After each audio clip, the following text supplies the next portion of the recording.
Yo, what's up, guys? It's Trey back in here bringing in the video. So people have been asking what I think about the upcoming matchup between Georges St-Pierre and Nick Diaz for the UFC welterweight title. And so I'm going to do a prediction. I know it's a little bit early, but this is an exciting matchup. Probably going to be one of the biggest fights of the year. Upcoming pretty much, aside from the Strikeforce Grand Prix finale or the UFC Heavyweight Championship. This is one of the biggest fights of the year for sure. We've got on one hand, we've got GSP, the super wrestler, the decision winner, the guy that really hasn't shown any weaknesses in a while. His wrestling has become so good that he's been able to out-wrestle pretty much anybody in the division. There's even been a lot of talk about him moving up to fight at 185.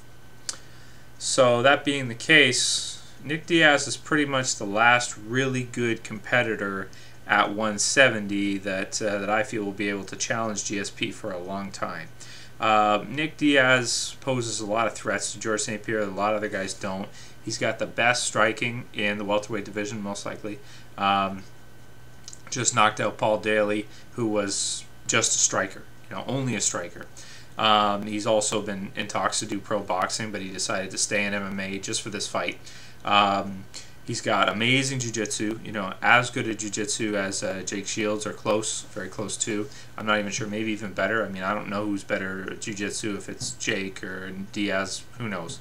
Doesn't really matter. Under Caesar Gracie, black belt. Crazy jiu-jitsu, crazy cardio conditioning. And aside from that, pretty much just an overall really tough dude. Not a guy that gets finished easily. Even when he gets hurt, he's really hard to finish. I don't think GSP is going to be able to finish him. 5-round fight, of course, for a championship. So that gives Nick Diaz a lot of time in this fight to either pull off a submission, tire GSP out, or knock him out. As we've seen with Matt Serra, that's not that hard to do. So Nick Diaz can win this fight.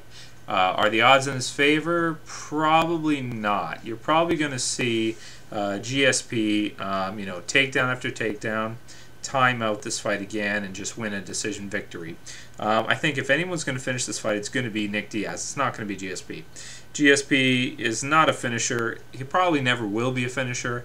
He is at 170, so, the lighter guys, as you go lighter and lighter and lighter, you notice that you see less and less finishes. At heavyweight, you see a ton of finishes. Light heavyweight, a ton of finishes.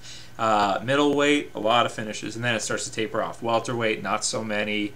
Lightweight, not many. And then you go down, and it gets to the point where it's like you almost never see a finish in some of the lighter weight classes. It's rare. Is that GSP, it's kind of his fault in a lot of ways that he doesn't fight to try to finish fights. Even if he says he does, he doesn't.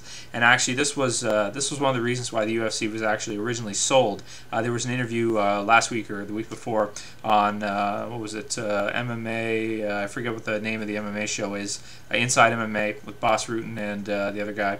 And they were talking to Rory and Gracie, who's one of the guys one of the Gracies who started the UFC, conceived the idea and everything like that. And the reason why he gave it up was because he said that, with time limits being enforced, you're going to start to see guys not fight, but you're going to start to see guys try to score and win a decision every fight. So essentially, it would ruin the sport, and it would ruin the sport of cage fighting. It wouldn't be fighting anymore, and it would turn it into a scoring match.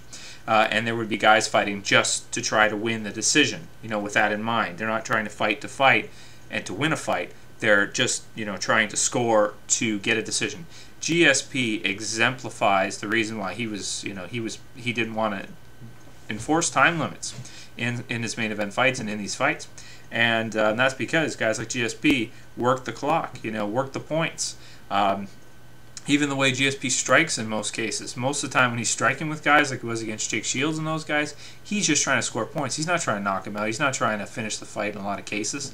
Sometimes he does, but it's kind of rare that he does do that. Anyway, back onto the fight itself. So I think more likely you're going to see GSP win a decision in this fight. It's unfortunate because I hate GSP. I am a Canadian, and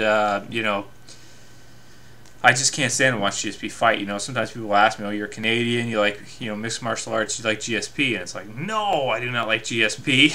I don't. I can't stand the guy because he just tries to win decisions all the time. So I'll be rooting for Nick Diaz. What are the percentages? I mean, 25 minutes is a lot of time to be able to catch somebody in a submission or with a good punch. Nick Diaz can do either of those two. He could catch GSP at any point in the fight with a good submission or with a good punch. You look at Chael Sonnen, an awesome wrestler. He has been submitted so many times in his career. When he fought Anderson Silva, had that been a 3-round fight, Chael Sonnen would be the champion right now.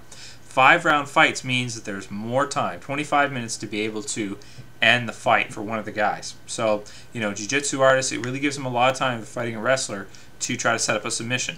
You're looking at Nick Diaz to try to do that. Also to knock him out. He could catch him with some punches. He could tire GSP out and knock him out. So it's very possible, too, that that could happen as well. You know, in the end, I'll say that you still got to give the advantage to GSP. If you're a betting man, I say don't bet on this fight. And this is why. GSP is probably going to be like a 4 or 5 to 1 favorite, right, in this fight. So betting on him is probably not a good idea because Nick Diaz could make an upset here. You know, this is a lot closer fight than I think a lot of people realize. I would give this a 60-40 for GSP. 40% chance Nick Diaz wins, 60% chance GSP wins. And the reason being is because 25 minutes is a long time. He could catch GSP, catch him with a punch, knock him out, tire him out, exhaust him with his pressure boxing, or submit him. So I think if you're a betting man, with the odds the way they are, you want to bet on Nick Diaz for an upset here. That's all I really have to say about this one, guys. We'll see you for the next one later. Peace out.